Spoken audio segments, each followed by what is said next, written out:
রাত 11টার সময় এখন পকোড়া বানাচ্ছি। এই লোকটা আমাকে বলছে পকোড়া বানাতে। আরে আমি শুয়ে যাচ্ছি বন্ধুগণ। তো দেখো আমি এখন ভাজছি পকোড়া, মরিচ পকোড়া। তোমরা প্রথমে তো বলে দিলাম, তোমরা কমেন্ট করে বলো তো এগুলো কিসের পকোড়া। দেখো কেমন হয়েছে কমেন্ট করে জানিয়ে দিও বন্ধুরা।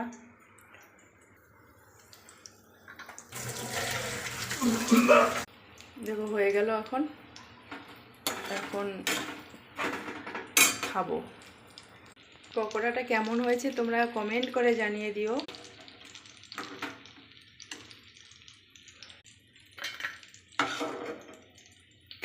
কি হলো, তুমি এখন খাবা না?